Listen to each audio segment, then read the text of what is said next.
우리 모든 문제의 답이 하나님께 있는 이유에 관해서 오늘 말씀을 나누고자 합니다.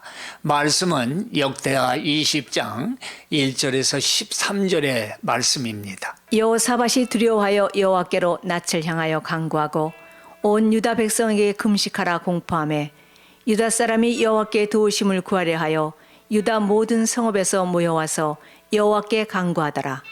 유다 모든 사람들이 그들의 아내와 자녀와 어린이와 더불어 여호와 앞에 섰더라. 곧 암몬과 모압 자손이 일어나 세일산 주민들을 쳐서 진멸하고 세일 주민들을 멸한 후에는 그들이 서로 쳐 죽였더라. 이런 질문으로 시작해 보겠습니다.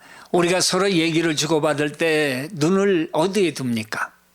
우리나라에서는 말을 할 때 눈을 똑바로 쳐다보고 말을 나누면 좀 어색하거나 건방지다거나 기분이 나빠질 수 있어요. 특별히 자기 윗사람에게 말을 할 때는 더욱 그렇지 않습니까? 오죽하면 드라마를 보면 뭐 눈 깔아 어디를 빤히 쳐다봐 뭐 이런 게 싸움의 원인이 되는 것을 보게 됩니다. 보는 것도 여러 가지 모양이 있지요. 노려보고 째려보고 깔보고 지켜보고 등등인데 참 세밀하고 심적으로 불안한 존재가 우리라는 의미입니다. 그건 우리는 말하는 내용에 집중을 하는 편이 아니라 말하는 사람의 태도에 신경을 많이 쓴다는 겁니다. 그래서 태도가 좋다고 계약서를 읽지도 않고 사인을 해서 손해를 보기도 하잖아요. 태도가 마음에 든다고 해서 특별 혜택을 주기도 하는 것을 얼마든지 볼 수 있는 만큼 태도에 신경을 쓴다는 것입니다. 그러나 서양에서는 눈을 바라보고 말하지 않으면 무시를 당한다고 생각을 하지요. 그리고 자기에게 숨기거나 기분 나쁜 일이 있지 않았나 이렇게 생각을 합니다. 그리고 말하는 내용에 아주 충실합니다. 상대방의 느낌은 나중이고 자기가 말하고자 하는 내용을 정확히 전달해야 한다고 생각하고 말을 하기 때문에 말이 정확합니다. Yes, no가 분명하다는 말씀이죠. 그렇다고 기분이 나쁜 것이 아니라는 것입니다. 우리가 사실 외국에 오랫동안 살지만은 아직도 그 아이 컨택은 어색한 적이 참 많습니다. 그런 반면에 서로 사랑하는 사람들을 보면은 눈을 맞추려고 노력을 하죠. 한 번은 아는 청년이 여친을 데리고 왔는데 여친을 쳐다보고 눈에 사정거리에서 멀어질까 동선을 추적하고 눈에는 꿀이 떨어진다고 그러지요. 어쩌면 사랑하면 모든 게 용서된다는 말처럼 그렇게 다 좋은 겁니다. 우리가 하나님을 바라볼 때에 이랬으면 좋겠습니다. 변하지 않고 말입니다. 인도의 박해이 목사님이라는 분이 친구와 함께 이제 험준한 길을 가다가 한참 걸어간 후에 계곡의 급류 위로 연결된 조그만 그 밧줄 다리를 건너게 됐대요. 그 다리를 많이 건너본 친구는 밧줄 다리를 건너서 먼저 건너편에 도착을 하셨어요. 그리고 돌아보니까 이 박해이 목사님이라는 사람이 쩔쩔매면서 겨우 다리의 중간 지점을 지나고 있는 거였어요. 소용돌이가 부딪히는 급류를 내려다 보니까 겁이 나고 어지러워서 건너지 못할 것 같았어요. 그때 그 친구가 박해이 목사님을 향해서 소리를 지릅니다. 내려보지 마. 나를 똑바로 쳐다보라고. 놀라서 박해이 목사님이 세차게 흐르는 물결에서 친구에게 시선을 돌리게 됐어요. 그렇게 해서 담대히 다리를 건널 수 있었다는 평범한 간증 같은데 이런 말씀이 생각나더라는 거예요. 히브리서 12장 2절이죠.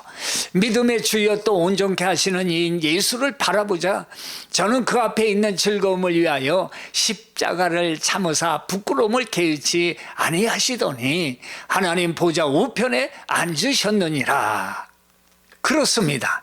우리는 인생 여정에서 간혹 위협적이고 어려운 상황에 부딪히게 되죠. 그런데 우리가 문제 상황만을 쳐다보고 거기서 해결책을 찾고자 한다면은 그것으로부터 빠져나올 수가 없게 되지만 믿음의 주님이신 예수님만을 바라볼 때 결코 흔들리거나 두려움 없이 믿음의 경주에서 끝까지 완주할 수 있다는 그런 말씀이에요. 뭘 바라보느냐, 거기에 마음이 있는 거예요. 뭘 바라보느냐, 거기에 승리가 있는 것입니다. 오늘도 바라보는 사람이 등장을 하지요. 본문에 유다의 그 여호사밧 왕이 등장을 합니다. 나라를 하나님의 말씀으로 잘 다스려서 강한 나라로 만들었어요. 나라의 부귀 영화가 크게 달하자 북이스라엘 왕의 딸과 자기 아들을 정략적으로 결혼을 시켜요. 그런데 불행하게도 며느리가 하나님을 안 믿어요. 이방신인 바알과 아세라를 섬기는 우상 숭배자였어요. 그러자 여호사밧은 하나님께서 통치하는 나라를 자신에게 맡기셨다는 것을 잊어버리고 자기가 믿는 대로 일을 결정하는 잘못을 범하고 마는 거예요. 계속 잘못된 길로 빠져듭니다. 하나님을 위해서가 아니라 자신을 위하면 어떻게 됩니까? 더 이상 하나님과는 관계가 없어지는 거예요. 한 번은 이스라엘 왕 아합이 연합군을 만들어서 전쟁을 하자 그래요. 그나마 신앙이 있는 여호사밧은 하나님의 뜻을 미가 선지자에게 물어봐요. 안 됩니다. 단호하게 얘기를 해요. 그 결단하지 못해요. 그럼에도 불구하고 이방 선지자의 말을 따라서 불행하게 전쟁터에 나가게 돼요. 그 결과가 어때요? 전쟁에서 패하고 여호사밧 왕은 겨우 목숨만 붙여서 살아나오게 돼요. 얼마나 수치스럽겠어요. 이때에 예후 선지자가 하나님을 쫓지 않음으로 진노가 임했다라고 그 왕의 잘못을 지적을 해요. 다행스럽게도 여호사밧은 말씀 앞에 자기의 잘못을 돌이키게 됩니다. 그런데 말이에요, 다시 전쟁이 일어난 거예요. 여러분 같으면 누구 말을 들으시겠습니까? 맞습니다. 여러분은 믿음이 좋으신 거예요. 여호사밧도 오직 하나님을 이제 의지하게 돼요. 하나님께 기도합니다. 이것이 바로 하나님을 찾는 삶이라는 거예요. 문제의 현장에서 하나님을 찾고 하나님을 만나고 하나님을 통하여 문제를 해결하는 삶이에요. 이게 신앙인의 삶이라는 거예요. 인생은 한 번 사는 거 아니에요? 지나고 나면 후회를 참 많이 해요. 다시 돌아갈 수도 없는 시간들이에요. 그런데 하나님께 묻고 하나님께 순종하며 걸어온 삶이라면 결코 후회가 없는 사람이 되는 것이에요. 그게 가난했던 병들은 기억이 있던 후회가 없는 겁니다. 감사하고 부족하다는 마음뿐이라는 것입니다. 하나님을 찾는 것이 가장 행복한 길이고 하나님을 찾으며 사는 길이 가장 기쁘게 사시는 길인 줄 믿으시기를 바랍니다. 자, 이제 유다의 구체적인 어려움이 무엇이냐 하면은 여호사밧은 3개국이 연합해서 유다를 치러 오는 엄청난 위기를 맞이하게 된 거예요.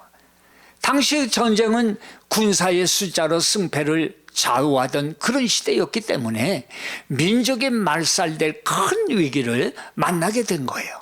그런데 신기하게도 최악의 상황이 오히려 축복으로 바뀌게 된 거예요. 오늘 말씀을 통해서 어떻게 하나님은 위기의 상황이 축복의 상황으로 바뀌게 하셨는가를 살펴보도록 하겠습니다. 위기의 상황에서 여호사밧이 취한 행동은 무엇입니까? 첫째로 주만 향할지라 이렇게 말씀해요. 3절입니다. 여호사밧이 두려워하여 여호와께로 낯을 향하여 간구하고 온 유다 백성에게 금식하라 공포하며 말씀하지요. 여호사밧은 밖으로는 적이요 안으로는 두려움이 가득 찬 상황에서 오직 하나님께로 향했다는 거예요. 자신의 온 마음을 하나님께 향하고 백성들도 하나님께 시선을 향하도록 금식을 선포한 거예요. 3절 4절에 보면은 반복적으로 나타나는 표현이 있어요. 여호와께 낯을 향하고 여호와께 구하고 여호와께 간구하고 라는 거예요. 여호와 여호와. 여호사밧 왕으로부터 시작하여 온 백성이 여호와께로 낯을 향하여 오직 하나님만이 위기를 해결해 주실 수 있는 유일한 분이심을 믿고 바라보았던 거예요. 오직 하나님만이 답이라고 믿고 나간 것입니다. 이것이 바로 승리의 비결인 줄 믿습니다. 어떤 시골에 아주 믿음이 좋은 집사님 한 분이 계셨어요. 송아지 그 2마리를 얻게 됐어요. 잘 키웠어요. 너무너무 탐스러워 부부가 의논을 했어요. 여보, 하나님께서 너무 감사한데 한 마리는 하나님께 드립시다. 그래서 한 마리를 드리기로 했어요. 밖에서 남편이 일을 하고 있는데 그만 2마리 가운데 송아지 1마리가 죽어버리고 말았어요. 남편이 뛰어들어왔어요. 여보, 하나님의 송아지가 죽어버렸어. 아내가 묻습니다. 아니, 우리가 어느 것을 하나님 것으로 지정하지도 않았는데 당신이 그걸 어떻게 알아요? 적 보면 알 수 있어. 하나님의 송아지가 죽었어. 우리 송아지는 괜찮아. 뭘 말해줍니까? 손해는 하나님께, 좋은 것은 자기가 차지하는 자신에게 유리한 쪽으로, 자신에게 만족을 주는 쪽으로 해석을 하고 그렇게 변하는 인생인 것을 보여주는 그런 얘기 아니에요? 삶은 이렇게 몇 가지의 모습을 보이고 있다는 거예요. 첫째가 자기 지향적인 인간의 모습이에요. 모든 것을 자기에게 초점을 맞추며 살아가는 사람이에요. 둘째가 환경지향적 인간이라는 거예요. 외적인 조건에 의해서 지배를 받아요. 남의 생각에 의해서 지배되는 사람이에요.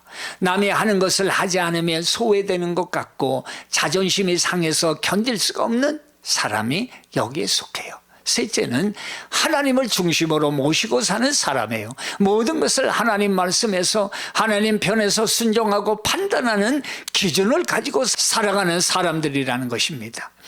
기준이 분명한 사람들이에요. 삶의 기준이 자기의 그 이익과 상황에 따라서 변하지 않아요. 판단 기준이 분명해요.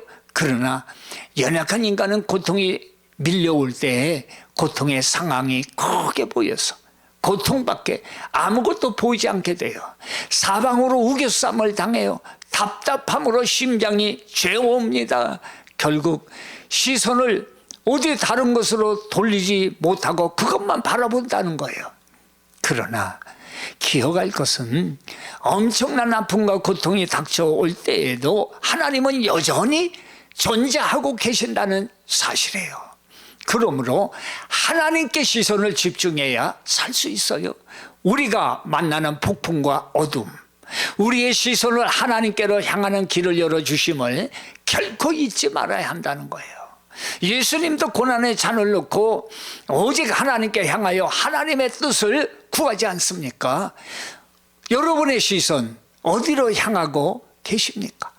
어려운 환난 때에도 미가 선지자는 오직 나는 여호와를 우러러보며 나를 구원하시는 하나님을 바라보나니 나의 하나님이 나를 들으시리로다. 이렇게 미가서 7장으로 고백하고 있지 않습니까? 시선을 여호와께. 둘째는 주께 구할지라 고백합니다. 이것이 승리의 비결이에요. 간구한다라는 말은 히브리어로 몇 가지 표현이 있어요. 다라시, 문을 애타게 두드린다. 아타르, 향을 피어 올린다. 셋째로 카라, 소리치다, 외치다 라는 뜻을 가져요. 간구한다는 말은 영어로 cry out 그러죠. 소리 지르며 울부짖는다는 그런 뜻이죠. 단언하다, 강청하다는 뜻의 plead를 사용하기도 해요. 그런데 간구한다는 말이 약 120배 정도 나오는데 대부분은 인간의 힘으로는 도저히 불가능할 때 기도한 그런 내용이에요. 이런 경우들이에요. 창세기 25장 21절에 보면은 이삭이 그 아내가 잉태하지 못함으로 여호와께 간구하며 그 간구를 들으시고 그의 아내 리브가가 잉태하였다 기록하죠. 간절히 기도했다는 거, 아이 갖기를. 그때 간구해요. 창세기 32장에 보니까 야곱이 형 에서의 보복을 두려워해서 밤새도록 기도할 때 간구라는 말씀을 씁니다. 자기의 목숨이 왔다 갔다 하는 그런 상황이에요. 그러니 얼마나 애절했겠어요. 이때 간구해요. 사무엘하 12장 16절엔 다윗이 그 아들이 죽게 되었을 때 아이를 위해서 금식하고 밤을 새워서 간구했습니다. 아이를 살리려고 얼마나 애절했겠어. 차라리 자기가 죽기를 원하지 않았겠어요. 이때에 우리는 이 애절함을 간구합니다 이렇게 표현한다는 거예요. 인간의 힘으로 해결이 도저히 불가능할 때 간구한다, 바로 이런 경우라는 것입니다. 유다의 여호사밧 왕도 자기의 힘이나 국력으로는 이 연합군을 이길 힘이 능력이 없었어요. 그래서 하나님 성전에 나가 부르짖어 간구한 거예요. 우리는 대적할 능력이 없고 어떻게 할 줄도 못합니다. 고백한 거예요. 여러분, 지금 시대를 보세요. 나라를 위해서 간구해야 합니다. 나라가 잘못되면 대대로 고통입니다. 한 나라가 전쟁에 휩싸일 때, 한 나라가 다른 쪽으로 좌쪽으로 기울어져 온 나라가 하나님 없이 살아도 괜찮다라고 쓰러질 때 우리는 간구하며 기도해야 된다는 거예요. 교역자들이 바른 길을 가게 해달라고 간구해야 교회가 살고 성도가 사는 거예요. 개인들이 기도에 좌절하고 있을 것이 아니라 끊임없이 예수님의 이름으로 기대하면서 간구해야 할 때가 지금이라는 것입니다. 미국에서 초등학교 아이들이 자기들의 정체성을 바꾸고 홀모를 맞는데 부모의 동의가 없는 시대가 돼버린 거예요. 망초가 든 거예요. 우리는 이 어린 세대를 위해서 열심히 간구하며 기도해야 되는 시절이 된 것입니다. 이 간구를 하시기 바랍니다. 위기입니다. 이때에 세상으로 달려가 봐야 결코 도움을 받지 못합니다. 생각해 보세요. 어려울 때 세상 사람들이 돕지 않습니다. 세상은 좋을 때 좋은 거고 고난 당하고 역경을 당할 때는 언제 받냐는 식으로 외면하는 것이 세상이에요. 그러나 오직 하나님은 언제든지 돌아온 우리를 받아주시는 것입니다. 오직 하나님만 도와주시는 거예요. 그래서 시편 기자는 46편에 하나님은 우리의 피난처시요 힘이시요 환난 중에 만날 큰 도움이시라 자기의 경험을 고백하는 거예요. 주께 영광입니다. 히스기야 왕이 중년에 죽을 병에 걸렸어요. 이사야서 38장에 왕이니까 좋은 약 다 써 봤을 거 아니에요. 잘한다는 의사 다 불러댔을 거 아니에요. 그러나 인간적으로 가망성이 없었어요.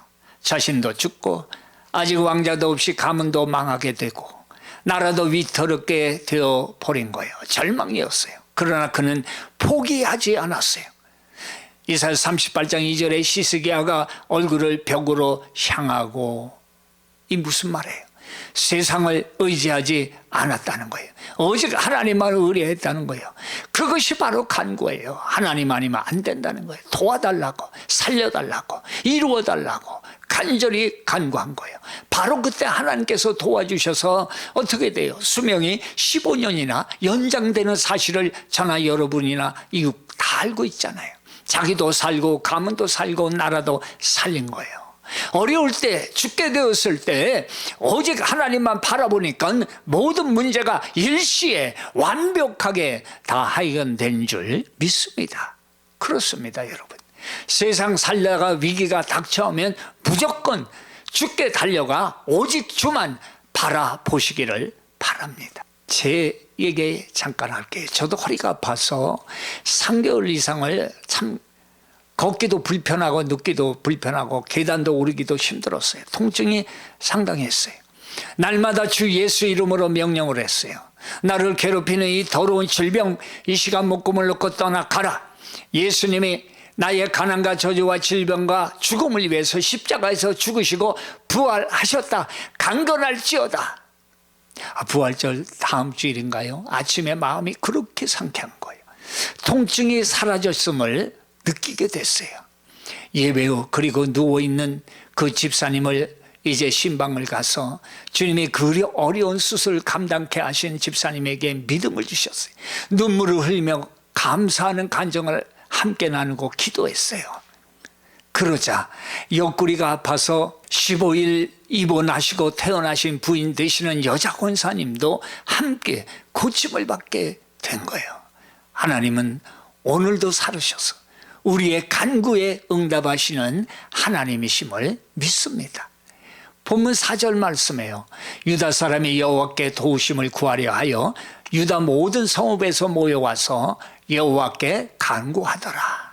여호사밧은 오직 주만 바라보면서 자신을 주님께 던져버렸어요. 그리고 하나님께 부르짖어요. 하나님께만 시선을 집중했고 하나님 앞에 간청을 쏟아놨어요. 결국 그의 기도는 하나님의 역사하심에 붙잡히게 됐어요. 간구는 연약함 가운데 힘을, 의지하는 가운데 용기를, 신뢰하는 가운데 확신을 발견하게 하는 도구가 간구라는 거예요. 위기 상황에 직면했을 때 발만 동동 어떻게 할까? 그런 적이 있었습니까? 그럴 때 오히려 정신 차리고 하나님 앞에 구해야 돼요. 하나님께 등을 돌렸던 과거에서 돌이켜 하나님의 얼굴을 찾아야 합니다. 우리가 할 수 있는 것 그것뿐이에요. 연약할 때 하나님 앞에 내려놓고 간절히 기도해야 합니다. 필요한 것은 하나님의 지혜이며 우리의 지혜가 아니라는 거예요. 전적으로 맡기고 자기를 낮추며 구하는 자리에 비로소 하나님의 손길이 임하게 되는 거예요.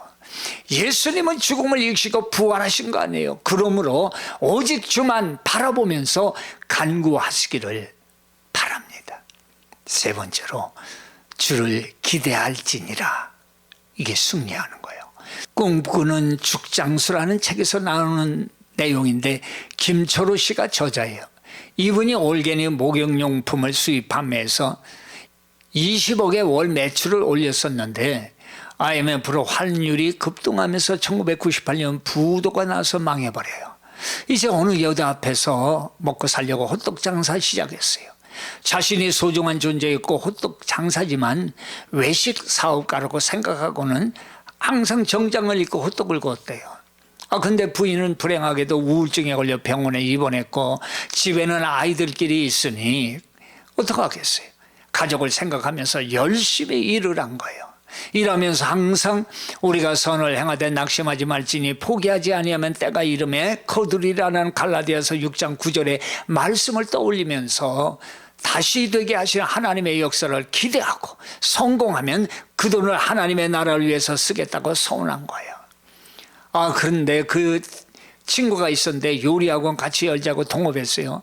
수강생들이 몰려들고 인기가 올라가고 잘 됐어요. 그랬더니 친구가 혼자 하겠다고 배신을 때려버린 거예요.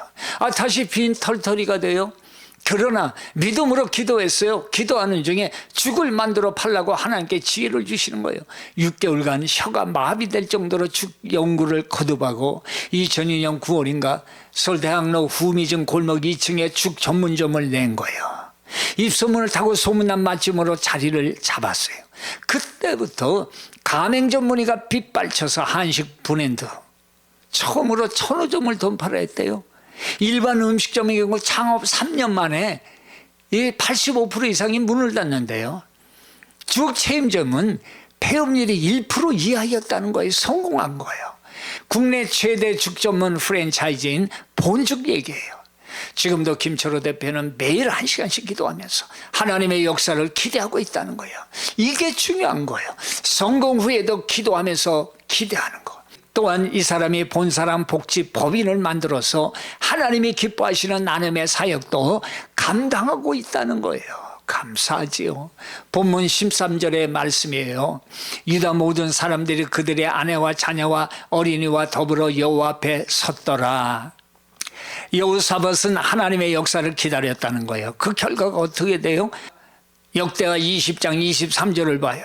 곧 암몬과 모압 자손이 일어나 세일산 주민들을 쳐서 진멸하고 세일 주민들을 멸한 후에는 그들이 서로 쳐 죽였더라. 그들이 서로 쳐 죽였더라.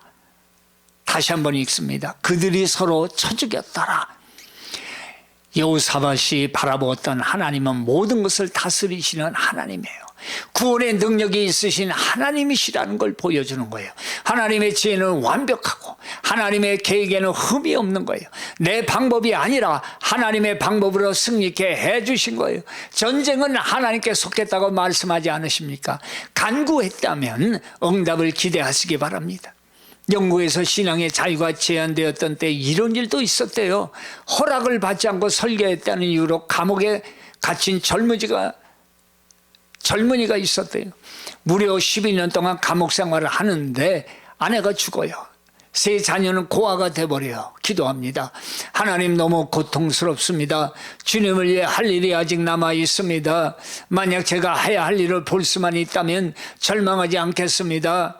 하나님의 감동이 마음에 임합니다. 너는 글을 써라. 내가 너에게 글을 쓰는 달란트를 주었다. 엎드려 기도하던 그에게 환상이 보이는데 하나님의 나라를 향해 걸어가는 한 사람이 보여요. 감옥에 갇혔던 그 한 사람, 존 버녀는 감옥에서 성경 다음으로 많이 읽혔다는 역작 철로 역정을 썼고 많은 사람들에게 은혜와 감동을 주게 된 것입니다. 어떤 위기를 만났느냐 하는 것이 중요한 것이 아니에요. 중요한 것은 위기의 상황을 주님만 바라보며 해결하느냐 하는 것입니다. 하나님은 우리에게 말씀하십니다. 요한일서 4장 10절에 사랑은 여기 있으니 우리가 하나님을 사랑한 것이 아니요 오직 하나님은 우리를 사랑하사 우리 죄를 위하여 화목제로 그 아들을 보내셨음이니라. 우리가 찾아서 오신 분이 아니라 이미 우리 곁에 와 계신 거예요. 예수님은 십자가에서 죽임을 당하셨지만 기억하십시오. 3일 후에 부활하신 것을 잊지 마시기 바랍니다. 지금 만나고 있는 인생의 위기가 무엇입니까? 그것이 감당할 수 있는 것이든지 도저히 불가능한 것이든지 하나님의 손에 들리는 한 축복으로 바뀔 수 있음을 믿으시기를 바랍니다. 여호사밧처럼 오직 하나님만 바라보시기를 바랍니다. 주만 향하시기를 바랍니다. 주께 부르짖어 간구하시기를 바랍니다. 그리고 역사하시는 주를 기대하시기를 바랍니다. 모든 위기를 극복하는 복된 성도들이 다 되시기를 주님의 이름으로 축원합니다. 아멘.